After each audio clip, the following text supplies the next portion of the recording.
All right, welcome back. It's Ram Country Conversations here across social media platforms at Colorado State University. Brian Roth, voice of the Rams, with you, talking women's hoops here on the show today with Kellie Lewis, third-year assistant coach for Colorado State women's basketball.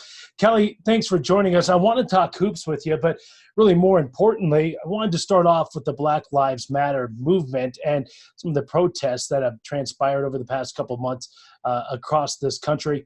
And curious if it's spurred some dialogue and conversations with you and some of the players that you guys have. You know, it definitely has, and I'm thankful that it has. I think it first came to light, well, it's been to light with me for 44 years, but it first came to light, I'd say, to a lot of our players when Colin Kaepernick knelt and how we dealt with that and the way universities handled that, to see this transition to now how we're handling it, and we're talking about it, and we're discussing it, and we're understanding that's a problem. It is a great thing. I'm all about those conversations. I had them 3-4 years ago when he did kneel with our players. We talked about race. We talked about gender. We talked about women's empowerment. So this is very near and dear to my heart for probably multiple reasons. But I think just being able to open up the dialogue and having the support of administration to open that dialogue, where I don't know if that was necessarily there a couple years ago. So we have taken steps. We need to take a lot more steps, but at least we're on the pathway to where I think we need to be going. Right. Yeah, absolutely.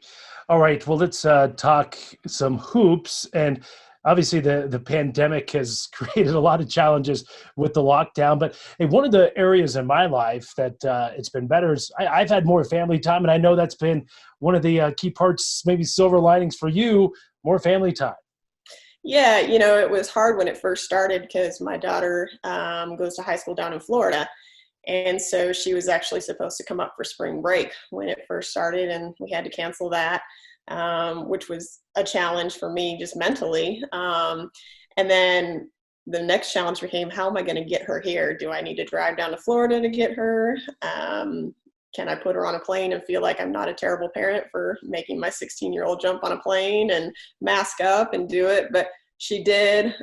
She got here in the middle of May, which is earlier than she would have in a traditional year. She finished up her online classes up here, and looks like they're going to potentially maybe start online down there. So I might be able to extend that out a little bit longer. So I'm excited about that.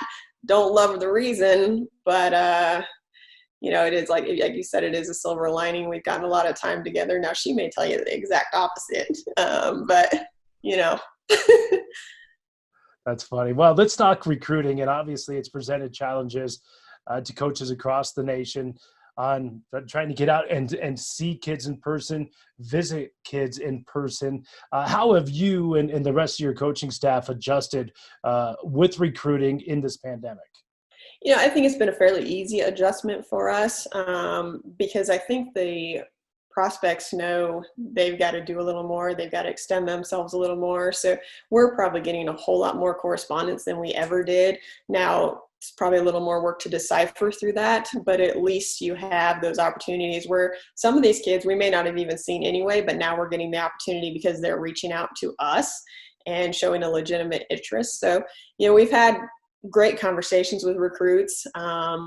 It is hard. I think my favorite time of the year is hitting the road July 5th and going out to tournaments. And so when that day came, it was tough because it's so fun to be out there watching them. But, you know, we'll get back there and hopefully we can make up some ground in these younger classes of covering them.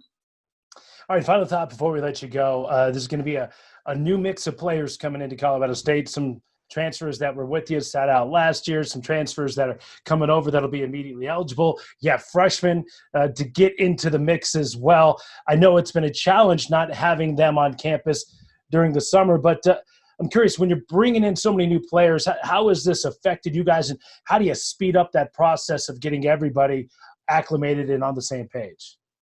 But I think one of the huge positives, especially when we have such a new group coming in, has been all these Zoom calls that we've had to have, has been seeing transfers step up in leadership roles, even on the Zoom calls.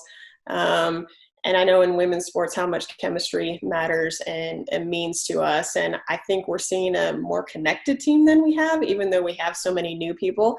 So it's actually going to be really exciting when we do get on the court to see kind of how that off-court combination of us already gelling now will translate on the court. I'm actually pretty excited to see how that looks.